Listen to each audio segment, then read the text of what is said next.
chovendo fake news. Você tem plantações de maconha, mas não as 3 pés de maconha. Você tem plantações extensivas de maconha em algumas universidades. Eu tenho que enfrentar esse exército. Eu tenho que ir atrás de onde está a zebra mais gorda, que é o professor de uma federal, de educação exclusiva. Ou no livro do Kafka ou a Gestapo. Processo, você vai e tem acesso.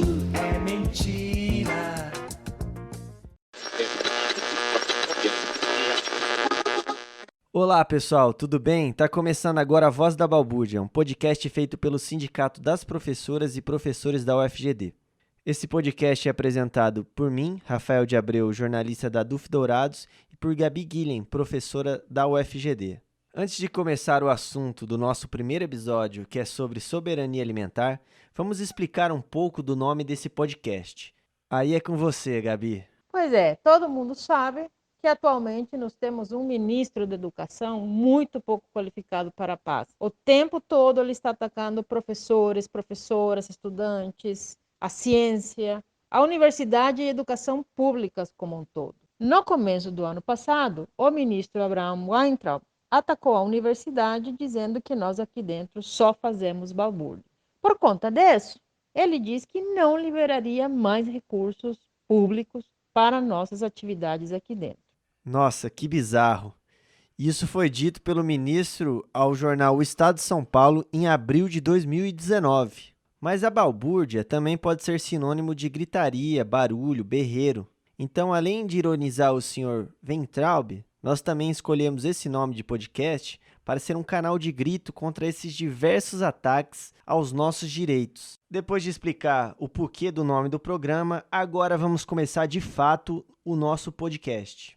Gabi, nesse momento de crise econômica somado com a pandemia do coronavírus, como que fica a universidade nesse contexto? A universidade pública, ela tem se mostrado essencial para fazer frente a essa pandemia do coronavírus que está assolando o Brasil e o mundo inteiro. Os serviços públicos de educação e de saúde têm sido os únicos a apresentar alternativas para fazer frente ao Covid-19. Uma das funções da universidade pública durante essa pandemia tem sido através de pesquisas que têm decodificado o genoma do novo coronavírus. Também as universidades públicas no Brasil inteiro têm sido importantíssimas na produção de insumos de proteção e de álcool 70 para as equipes de saúde que estão na linha de frente protegendo todo o Brasil neste momento. Gabi, como ficam os sindicatos, os movimentos sociais nessa crise econômica, nessas disputas de narrativas, nessas divergências sobre como atuar nesse momento de pandemia? Como que você vê essa questão dos sindicatos, dos movimentos sociais? Como que a DUF Dourados tem pensado em atuar nesse momento tão delicado? Nós, da DUF Dourados, queremos também aportar nossa contribuição desde as ciências humanas, falando um pouco sobre a questão da soberania alimentar. E por que é importante discutir esta questão da soberania alimentar? Bom, porque nós estamos vivendo não apenas uma crise de saúde pública, como também uma crise econômica que já estava colocada antes do começo da pandemia. Somadas essas duas crises, nós temos a possibilidade de ter que enfrentar um desabastecimento alimentar. Já antes dessas duas crises, nós temos setores da população brasileira, e sobretudo aqui em Dourados, que já estão passando fome. Nos bairros de periferia, nas aldeias indígenas, nós vemos que há um déficit alimentar muito grande. Então, por isso, nós pensamos em discutir esta questão da soberania alimentar para entender um pouco melhor como é que funciona a produção de alimentos, da onde que vêm os alimentos que chegam até nosso prato, como que eles são produzidos, o que pode vir a acontecer com essa crise e quais são as alternativas que nós temos. Para discutir estas questões, nós precisamos levar em conta que existem atualmente 2 modelos de alimentação. Um modelo corporativo global, que é comandado pelas grandes empresas capitalistas e os grandes supermercados, tipo Walmart, Carrefour, e outro modelo que está baseado em uma forma de lidar com a natureza de maneira agroecológica que vem da agricultura familiar. É importante saber que, segundo o IBGE, cerca de 70% dos alimentos que nós consumimos vêm da agricultura familiar. Portanto, são os pequenos agricultores que produzem nosso alimento, como mandioca, feijão, arroz, leite, batata, hortaliças, os que estão na linha de frente produzindo e fazendo circular esses alimentos que chegam até nossa mesa. Por isso, nós, como Adolfo e Dourados, achamos muito importante discutir neste momento quais são os possíveis cenários perante essas duas crises, econômica e de saúde, para encontrar saídas juntos com a população. E para contribuir com essa discussão sobre soberania alimentar, nós trouxemos aqui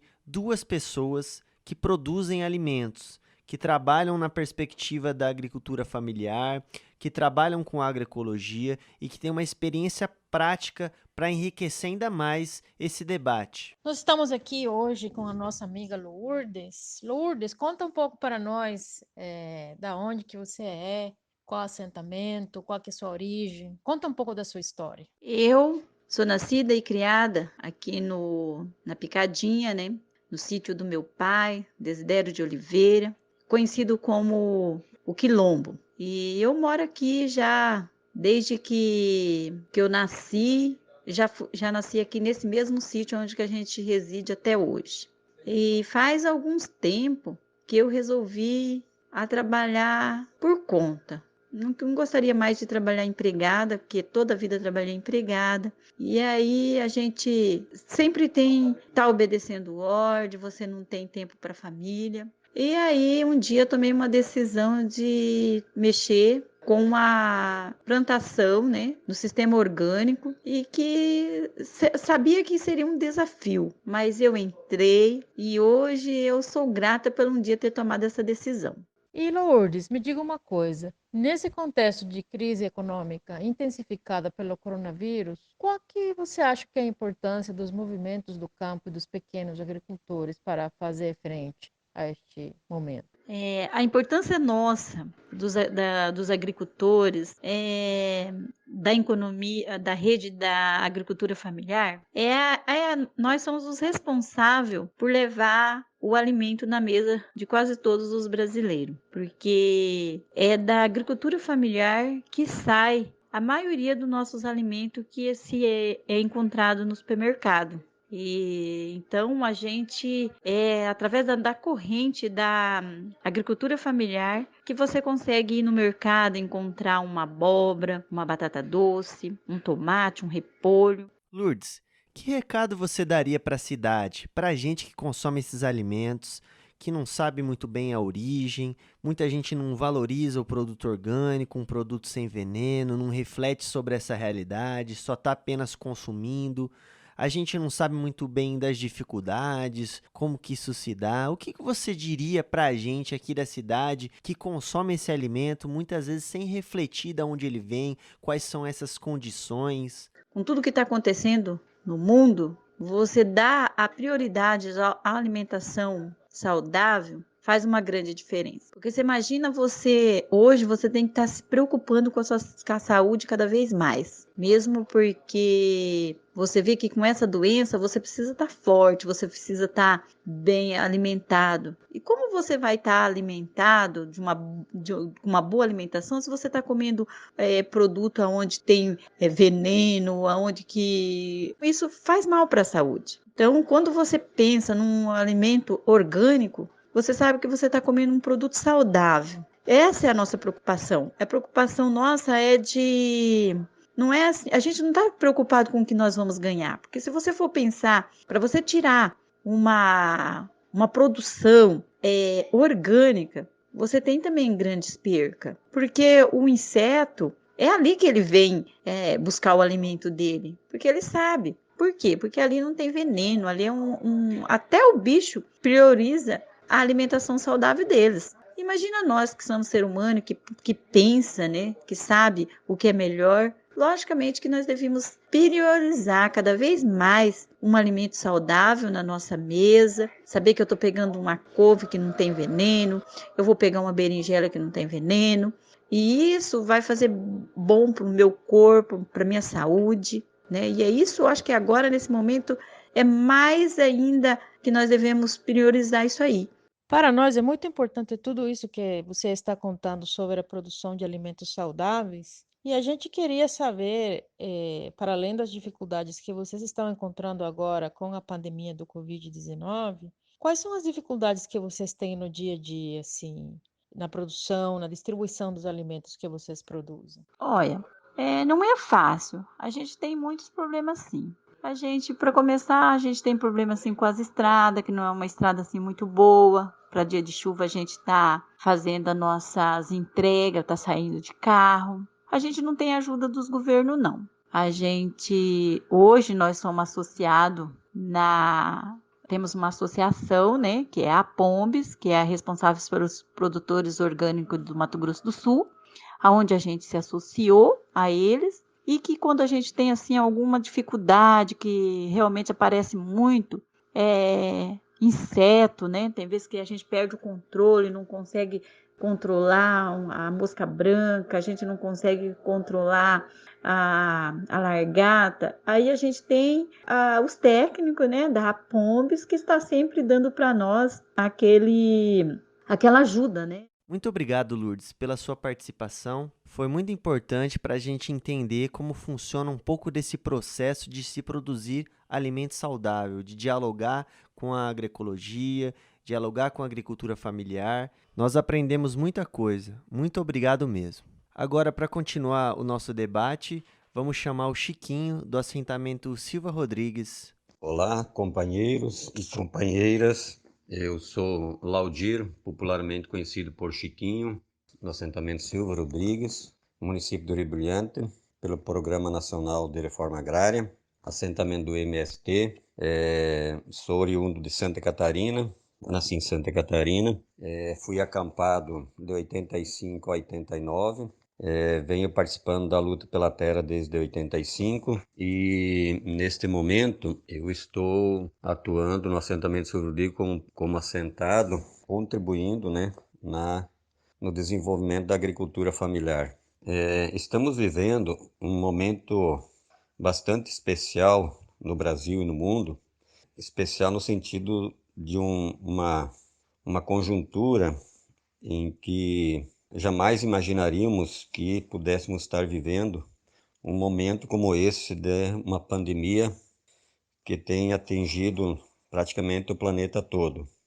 Jamais a população estaria imaginando que pudéssemos estar vivendo um momento como este, né, com tantos recursos, com tanta tecnologia, com tanta inteligência, e a população, né, não entende por que é que nós estamos vivendo uma situação dessa.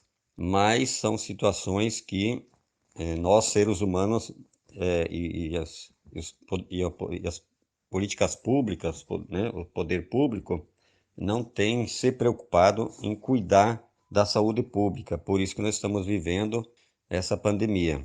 Nesse momento, nós temos um certo privilégio de estar vivendo no campo, onde nós estamos mais protegidos em relação à infecção desse vírus, porque estamos vivendo em ambientes que nos favorecem o isolamento e a relação com a natureza, que nos permite nós termos mais condições de nos proteger. Nós, agricultores familiares, em especial agricultores da reforma agrária, que fomos beneficiados, né, através do apoio da sociedade, né, na conquista de um pedaço de terra, nós temos muito que ensinar e, ao mesmo tempo, muito que aprender com essa situação, e temos uma tarefa muito importante de contribuir com a sociedade na produção de alimentos. E esse é o grande desafio que nos cabe, né, desde o momento que nós somos assentados, que a nossa principal tarefa com a conquista da terra é produzir alimentos. Produzir alimentos em quantidade, produzir alimentos com qualidade, produzir alimentos na diversidade de alimentos.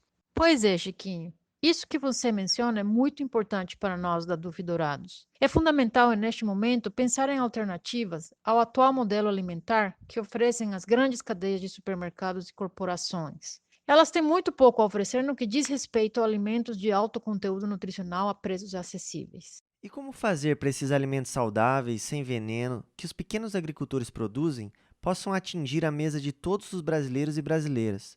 Como fortalecer essas redes de produção e distribuição durante a pandemia e fazer com que ela pendure no tempo? Ao meu ver, isso tem que ser um esforço de toda a sociedade, porque, como disse a Lourdes, uma boa alimentação é o começo para ter uma boa imunidade. E além de nós produzirmos alimentos, produzirmos qualidade de vida, nós, os movimentos sociais do campo, nós temos uma tarefa de contribuir com os trabalhadores que estão na cidade, que não podem trabalhar, sejam os trabalhadores urbanos, sejam os indígenas, né? Todas aquelas pessoas que estão com dificuldade de obter uma renda, de ter um recurso para poder comprar alimentos, nós podermos organizar cestas básicas, organizar alimentos para fornecer para a população, ou de forma de doação, ou em forma de custos mais baixos, e atender prioritariamente aquelas famílias que têm maior dificuldade de acesso à alimentação.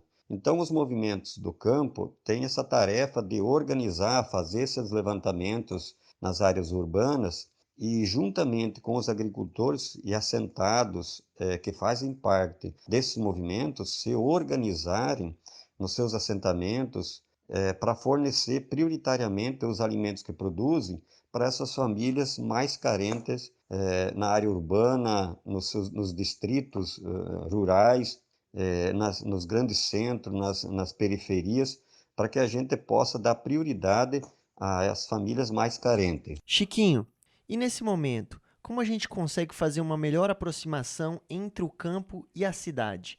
Seria importante que as entidades urbanas, né, que representam os trabalhadores urbanos, elas pudessem, através da sua organização, manter uma relação com as entidades do campo, no sentido de criar essa rede de abastecimento para as famílias com maior dificuldade na área urbana.